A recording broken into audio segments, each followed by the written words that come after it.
এই টক চিংড়ি এই গরমের জন্য কিন্তু ভীষণ উপকারী, সাথে খুবই সুস্বাদু এবং মজার।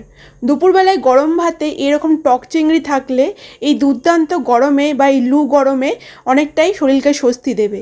তো এই চিংড়ি মাছটা কীভাবে করতে হবে তার জন্য পুরো রেসিপিটা তোমাদের জন্য রইল। আর এই টক চিংড়িটা কিন্তু শুধু খেতে যেমন মজাদার তেমনি খুবই স্বাস্থ্যকর। চলো শুরু করে দিই আজকের স্পেশাল রেসিপি টক চিংড়ি।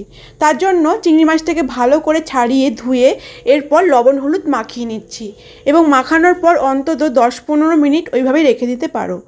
এরপর যদি হাতে কম সময় থাকে সেক্ষেত্রে মাখানোর পরই তোমরা ভাজতে পারো। এরপর কড়াইয়ে বেশ খানিকটা সর্ষের তেল গরম করে নিয়ে সমস্ত চিংড়ি মাছগুলো দিয়ে ভালো করে কড়া করে ভেজে নিতে হবে। এখানে আমি কিন্তু বাগদা চিংড়ি ব্যবহার করেছি, তোমরা যে কোনো চিংড়ি মাছের সাথেই এটা করতে পারো। তো মোটামুটি দেখো একটু কড়া করে ভাজা হয়ে গেছে এবং ভাজা হয়ে গেলে আমি নামিয়ে নিলাম। দেখতেই পাচ্ছ বেশ কড়া করে ভেজে নিয়েছি। আর এরপর চিংড়ি মাছগুলো তুলে নিয়েছি এবং ওই কড়াইয়ের মধ্যেই আমি কিন্তু রান্নাটা কমপ্লিট করব। কারণ এখন চিংড়ি মাছের যে এক্সেস জিনিসটা রয়েছে সেটা না ফেলে দিয়ে এইভাবে রান্না করলে কিন্তু চিংড়ি মাছের যে স্বাদটা থেকে যায়। চলো এরপর আরেকটু তেল গরম করে নিয়েছি, সর্ষের তেল। তেলটা আমি এখানে অল্পই ইউজ করেছি, তোমরা চাইলে বেশি করেও ইউজ করতে পারো। তো চলো প্রথমে এখানে শুকনো লঙ্কা ফোড়ন দিয়েছি, সাথে কিছুটা পেঁয়াজ দিয়েছি। তো পেঁয়াজটাকে একটু বড় করে কেটেছি আর রসুন দিয়েছি, রসুনের কোয়া। রসুনও কিন্তু আমাদের গরমের হাত থেকে খুবই বাঁচায়, কিন্তু এটা অপশনাল। তোমরা যদি রসুনের কোয়া না দিতে চাও সেক্ষেত্রে তোমরা স্কিপ করতে পারো। এরপর চেরা কাঁচা লঙ্কা দিয়েছি, ঝালটা পছন্দ মতোই দেবে। তো মোটামুটি একটু ভাজা ভাজা হয়ে আসলে এখানে বেশ খানিকটা টমেটো আমি দিয়েছি। এখানে 2 থেকে 3টে ছোটো সাইজের টমেটো আমি ইউজ করেছি। আর এরপর সমস্তটাই একটু ফ্রাই করে নিচ্ছি। একটু ভাজার পর আমি এখানে হলুদ গুঁড়ো 1/2 চামচ, জিরে গুঁড়ো 1/2 চামচ দিয়ে সামান্য জল দিয়ে মশলাটাকে একটু কষিয়ে নিচ্ছি যাতে কাঁচা গন্ধটা না থাকে। তো দেখো জল দেওয়ার পর কিন্তু একটু কষিয়ে নিতে হবে এবং কষানোর পর দেখতে পাবে যে টমেটোটা আছে একটু নরম হয়ে এসেছে। তো আমি একটু গলিয়ে দিচ্ছি টমেটোগুলো।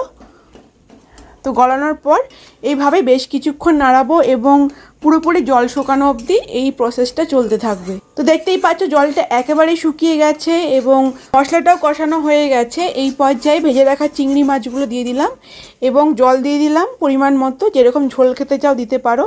স্বাদ মতো লবণ দিয়ে সমস্তটাই ফুটিয়ে নিচ্ছি ভালো করে।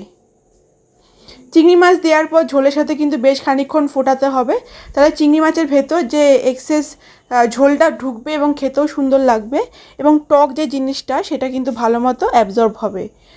তো মোটামুটি ফুটিয়ে নিচ্ছি। এই পর্যায়ে দেখো যেহেতু টমেটো খুব বেশি টক হয় না, সেই টকটা করার জন্য এখানে তেঁতুল ইউজ করেছি। তো তেঁতুলের পরিমাণটা একটু কম নিয়েছি প্রথমে, আরেকটু আমি তেঁতুল পরে দিয়েছিলাম কিন্তু সেটা দেখানো হয়নি, তাই প্রথমে যে পরিমাণ তেঁতুল নিয়েছিলাম পরে সেই পরিমাণে তেঁতুল দিয়ে আরেকটু গলিয়ে নিয়েছি দেখতে পাচ্ছি জলের মধ্যে, এবং যে এক্সেস ছিবড়াগুলো ফেলে দিয়েছি। এরপর তেঁতুল জলটা দিয়ে আরেকটু ফুটিয়ে নেব, এতে করে স্বাদ কিন্তু আরও সুন্দর হয়ে যায় এই টক চিংড়িতে। তো চলো একটু ফুটিয়ে নিচ্ছি এবং শেষে কিন্তু অল্প একটু মিষ্টি দেবে তাতে টকের যে ব্যালেন্সটা আসবে এবং খেতেও সুন্দর লাগবে। তো দেখো রেডি হয়ে গেছে। আর আমি চিনিটা কিন্তু দেখাইনি, ভুলে গিয়েছিলাম। তো অবশ্যই অল্প একটু মিষ্টি অ্যাড করবে, তাহলে এই টক চিংড়ির স্বাদ কিন্তু আরও দুর্দান্ত মজার হয়ে উঠবে।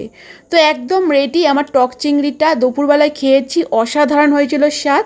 আর তোমরাও কিন্তু অবশ্যই এই গরমে দুপুরবেলায় খাও, আর স্বাস্থ্যকর তো অবশ্যই, সাথে স্বাদেরও মজা নাও। তো কেমন লেগেছে রেসিপিটা তোমরা অবশ্যই কমেন্ট করে জানিও। ভালো লাগলে লাইক শেয়ার ফলো এবং সাবস্ক্রাইব দিও। দেখা হবে আবার নেক্সট ভিডিওতে অন্য কোনো সুস্বাদু রান্নার সাথে। আজকের মতো টাটা।